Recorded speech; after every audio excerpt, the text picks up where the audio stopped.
Doctor Sasi തരൂരിനെ അവഗണിക്കാൻ high command നിർദ്ദേശം. സംസ്ഥാന നേതാക്കൾ മറുപടി പറഞ്ഞ് പ്രശ്നം വലുതാക്കരുത് എന്നതാണ് ഹൈക്കമാൻഡിന്റെ നിർദ്ദേശം. കരുതലോട് പ്രതികരിക്കാൻ സംസ്ഥാന നേതൃത്വം. ആർ ശ്രീജിത്ത് വിശദാംശങ്ങളുമായി. ശ്രീജിത്ത്, ഇപ്പോൾ തന്നെ നമ്മൾ ചില പ്രതികരണങ്ങൾ കണ്ടു. അതിൽ കെ മുരളീധരൻ മാത്രമാണ് വിമർശനം ഉന്നയിക്കുന്നത്. രമേശ് ചെന്നിത്തലയും കെ സുധാകരനും വിമർശിക്കുന്നില്ല, തള്ളാതെ എന്ന തരത്തിലേക്ക് പ്രതികരിക്കുന്നു. കെ സി വേണുഗോപാൽ ക്ഷുഭിതനായി മാധ്യമപ്രവർത്തകരെ വിമർശിച്ചു പോകുന്ന കാഴ്ചയാണ് നമ്മൾ കണ്ടത്. ഏതായാലും ഇതിലൊരു പ്രതികരണം ഇനി വേണ്ട എന്നുള്ളതാണോ? ഹൈക്കമാൻഡ് നേരിട്ട് ഇടപെട്ടോ ഈ വിഷയത്തിൽ? അനുജ, കേരളത്തിലെ ഇടതുപക്ഷ ഗവൺമെൻറ്റിൻ്റെ വ്യവസായ വികസനത്തെ അനുകൂലിച്ചുകൊണ്ട് ശശി തരൂർ ലേഖനം എഴുതിയപ്പോൾ അതിന് മറുപടി നൽകിയെങ്കിലും അതൊക്കെ ഒരു സ്വതന്ത്ര നിലപാടായി മാത്രം കാണാൻ കോൺഗ്രസ് നേതൃത്വം ഒരുക്കമായിരുന്നു. അതുകൊണ്ടാണ് പിന്നീട് വലിയ തോതിലുള്ള പ്രതികരണം കോൺഗ്രസ് നേതൃത്വം നടത്താതിരുന്നത്. എന്നാൽ കോൺഗ്രസിൻ്റെ പരമോന്നത നേതാവായ രാഹുൽ ഗാന്ധിയുമായുള്ള കൂടിക്കാഴ്ചയ്ക്ക് ശേഷവും ശശി തരൂർ തൻ്റെ പ്രകോപനപരമായ നിലപാടുകൾ ആവർത്തിക്കുന്നത് കോൺഗ്രസ് പ്രതീക്ഷിച്ചതല്ല. തികച്ചും അപ്രതീക്ഷിതമായ ഈ തരൂരിൻ്റെ നീക്കത്തിൽ ഞെട്ടിത്തെരിച്ചിരിക്കുകയാണ് കോൺഗ്രസ് നേതൃത്വം. എന്നാൽ തരൂരിൻ്റെ ഈ നിലപാടുകൾ, ഈ പ്രതികരണങ്ങളൊക്കെ നിശ്ചയിച്ചുറപ്പിച്ചതുപോലെയുള്ള ഒരു സ്വഭാവത്തിലാണ് എന്നാണ് കോൺഗ്രസിൻ്റെ വിലയിരുത്തൽ. അതുകൊണ്ട് തന്നെ തരൂരിൻ്റെ പ്രതികരണങ്ങളോട് പ്രതികരിക്കരുത്, അതിന് മറുപടി പറഞ്ഞ് പ്രശ്നം വഷളാക്കരുതെന്ന നിർദ്ദേശമാണ് കോൺഗ്രസിൻ്റെ ഹൈക്കമാൻഡിൽ നിന്ന് കേരള നേതാക്കൾക്ക് നൽകിയിരിക്കുന്നത്. അതുകൊണ്ടാണ് KPCC അധ്യക്ഷൻ കെ സുധാകരനും പ്രവർത്തക സമിതിയിലെ നേതാവ് രമേശ് ചെന്നിത്തലയും ഒക്കെ തന്നെ അത് കരുതലോടെയുള്ള പ്രതികരണങ്ങൾ നടത്തിയത്. അഞ്ച് സൂചിപ്പിച്ച പോലെ കെ മുരളീധരൻ മാത്രമാണ് അല്പമെങ്കിലും തരൂരിനെ കടന്നാക്രമിക്കുന്ന, കുത്തിനോവിക്കുന്ന ചില പ്രതികരണങ്ങൾ നടത്തിയത്.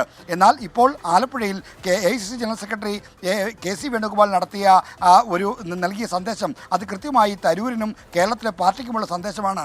തരൂരിൻ്റെ പ്രതികരണങ്ങളോടൊക്കെ മറുപടി നൽകാനോ അതിൽ അഭിപ്രായം പറയാനോ കോൺഗ്രസ് ഹൈക്കമാൻഡ് തയ്യാറല്ല. മാത്രമല്ല മറ്റു നേതാക്കളും അത് പാലിക്കണം എന്ന കൃത്യമായ സന്ദേശമാണ് മാധ്യമങ്ങളെ പഴിയാരിയുള്ള KC വേണുഗോപാലിൻ്റെ ഒഴിഞ്ഞുമാറലിലൂടെ വെളിവാക്കപ്പെടുന്നത്.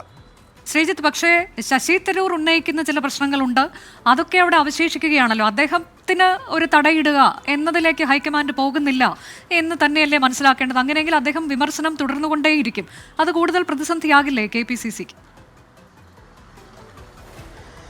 ശശി തരൂർ കേരളത്തിലെ നേതൃത്വത്തിൻ്റെ ഭാഗമായി പ്രവർത്തിക്കണമെന്ന താല്പര്യം കഴിഞ്ഞ കുറേ കാലമായി പ്രകടിപ്പിച്ചു പോരുകയാണ്. ഏറ്റവും ഒടുവിൽ രാഹുൽ ഗാന്ധിയുമായി നടത്തിയ കൂടിക്കാഴ്ചയിലും കേരളത്തിലെ നേതൃത്വത്തിൽ സജീവമാകാനുള്ള, അല്ലെങ്കിൽ കേരളത്തിലെ നേതൃത്വം ഏറ്റെടുക്കാനുള്ള താല്പര്യം തരൂർ പ്രകടിപ്പിച്ചിരുന്നുവെന്നാണ് നമുക്ക് ലഭിക്കുന്ന വിവരം. എന്നാൽ ഇപ്പോഴത്തെ സാഹചര്യത്തിൽ അത് പ്രായോഗികമല്ല എന്ന കാര്യം രാഹുൽ ഗാന്ധി കൂടിക്കാഴ്ചയിൽ വെച്ച് തന്നെ ശശി തരൂരിനെ അറിയിച്ചു. അതിലുള്ള നിരാശയും അമർഷവും പ്രതിഷേധവുമാണ് ശശി തരൂർ ഇപ്പോൾ നടത്തുന്ന പ്രതികരണങ്ങളിലൂടെ പുറത്തു വരുന്നത് എന്നാണ് കോൺഗ്രസ് നേതൃത്വത്തിന്റെ വിലയിരുത്തൽ.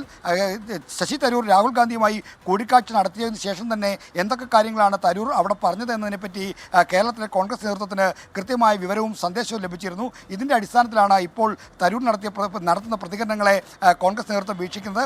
അതുകൊണ്ടാണ് അദ്ദേഹത്തിൻ്റെ നീക്കങ്ങളിൽ, അദ്ദേഹത്തിൻ്റെ നടപടികളിൽ മറുപടി പറയേണ്ടതില്ല, പ്രതികരണങ്ങളിൽ മറുപടി പറയേണ്ടതില്ല, അവഗണിച്ചു പോകാനുള്ള നിർദ്ദേശം നൽകുന്നത്. എന്നാൽ തരൂർ ഈ വിഷയം ചൂണ്ടിക്കാണിക്കുമ്പോൾ അതിനെ CPIM-ഉം BJP-യും ഒക്കെ ഉയർത്തിക്കാട്ടുമെന്ന കാര്യം ശരിയാണ്. തരൂർ ഉന്നയിക്കുന്ന പ്രശ്നങ്ങൾ തെരഞ്ഞെടുപ്പ് വർഷത്തിൽ കോൺഗ്രസിനും പ്രതിപക്ഷത്തിനും UDF-നും പ്രത്യേകിച്ച് തലവേദന ഉണ്ടാക്കുമെന്ന കാര്യവും ഉറപ്പാണ്.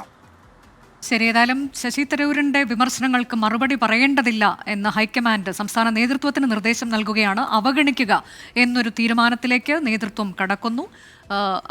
അദ്ദേഹത്തിന്റെ വിമർശനങ്ങൾ തുടരുമോ എന്നൊക്കെയുള്ളത് നമുക്ക് കാത്തിരുന്ന് കാണാം.